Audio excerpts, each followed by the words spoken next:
Fellow Gambians, may I begin by thanking Allah for making me the third president of this great country through the support of the Gambian people. I seek guidance and blessing for me and my cabinet to have the strength and wisdom to serve our beloved nation to higher heights. I would like to first of all welcome the distinguished heads of states and international guests who are here to share this joyous occasion with us. Today is symbolic because of two important developments in the history of dear motherland. It was on this day that the Gambia was declared independent. I was just 3 days old. Now I am the President of the Republic of the Gambia, after 52 years of nationhood. Few people would have thought that I'll be addressing the nation today. I would like to thank the Gambian electorates for their astuteness. They exercised their civic rights in a peaceful and non-violent manner during the campaign on election day as well as after the election. I will not do justice without recognizing and expressing my sincere appreciation to the Gambian diaspora.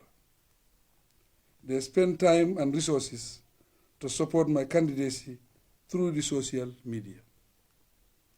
They encourage family members and friends to vote for me. This is a victory for democracy. It is a victory belonging to all Gambians. It is the decision of the Gambians to change a government which have entrenched itself through the ballot box that has made it possible for us to gather here today. I wish to take this opportunity to thank the Gambian people, ECOWAS, AU, the UN, and all our international partners in general for supporting us at the most critical period of our history. This has ensured that democracy has a meaning to our people. Gambia has changed forever. The people are fully conscious that they can put government in office as well as remove it. No government will ever be able to entrench itself against the will of the Gambian people. This is the lesson we must draw from the change that has been brought by the people. We are now confronted with challenges. We have inherited an economy that has declined because of political uncertainty. During the political impasse, businesses were shut down, offices and schools were closed. Foreign missions scaled down their staff. 50,000 left the country, and over 126,000 become internally displaced. People restricted their movement and the country became ungovernable. The country would have remained in such a situation if the new government did not succeed in finding a solution to the impasse. Fellow Gambians, the government under my presidency will strive to ensure the survival, protection, and development of all children.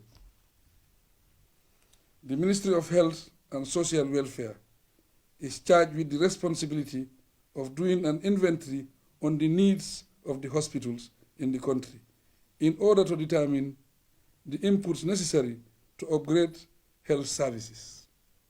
It is to ensure staff audit in order to identify constraints and develop programs to enhance staff motivation. The government will seek to partner with ECOWAS, AU, the UN, other traditional development partners like the US, the EU, UK, and the new development partners to improve on infant and maternal health. The aim is to improve their well-being and reduce mortality. We will work to improve nutrition, sanitation, access to clean drinking water, and ensure that primary healthcare is accessible and affordable to both rural and urban centers.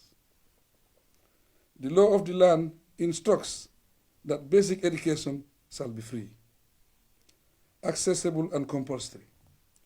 All Gambian children must go to school. The Gambia under my presidency will respect the dictates of the Constitution and work with our development partners to make free education for all a reality. Agriculture shall be given added support to move towards food security and growth in export. Production and processing crops, livestock, fisheries will serve as a base for food security. This will be linked to job creation and increase in income through agro-industrial development. The service sector, which is now the largest contributor to the economy, will be given the incentives necessary for them to contribute more to employment creation and the GDP of the country. Macroeconomic stability will provide a fertile ground for telecommunication services, banks, hotels, insurance, housing companies, and other sectors to grow and develop partnership in Africa and all over the globe. The Ministry of Information and Communication Infrastructure will be given support to sustain its local area networks. This will make it possible for the government to maintain the regional community information centers and provide them with the necessary ICT services. The e-government data center will create better coordination and cooperation between government institutions. The media, both public and private, will enjoy freedom to disseminate divergent views and dissenting opinion as required by the Constitution. The media law shall be reviewed and code of conduct for responsible journalism promoted. This will include the orientation of the state media to take up its public service responsibility. As part of the reforms to be undertaken to improve on job creation, e-government will be utilized to ensure that Personnel Management Office and the Labor Department would be able to store data on those seeking employment and job available at each given period. This will facilitate a proper assessment of employment and unemployment rates, especially among the young people. The government will undertake a major drive to promote employment in all sectors. In the area of infrastructural development, the government will give the Ministry of Works, Construction and Infrastructure time-bound deadlines for the construction of Basse Fatoto, Fatoto Koina, and Laminkoto Pasamas roads.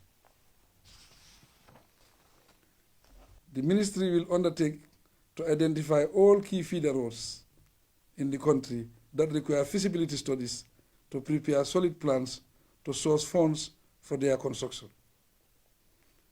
In the area of energy, the ministry is charged with the responsibility of ensuring adequate and affordable electricity supply by diversifying energy sources for basic household needs. The energy sector would be improved. The development of port facilities, road infrastructure, river transport, and other services will attract foreign direct investment at a larger scale. The Ministry of Petroleum will focus on developing the potential to exercise control and direction over the seismic surveys being done to explore the potential for oil production in the country. Industrial production shall be expanded to include robust development of the mining sector and the processing of raw materials into value-added goods. Transparency will be shown in this area to enable the people to know all developments regarding the sector. Civil service reform will be undertaken to link appointments to merit and income to performance. A Ministry of Planning and Good Governance is to be established to facilitate and monitor the development and implementation of a blueprint for socio-economic development. The provision of quality social services is the fundamental objective of the government under my presidency. This will require sustainable macroeconomic stability and growth. This is why I established a think tank, the Agency for Sustainable Socio-Economic Development, ASEED. It is charged with the responsibility to establish an expert bank. This will provide data on the different expertise available to share their knowledge and skills. Their expertise will be tapped in order to put in place an inclusive development agenda.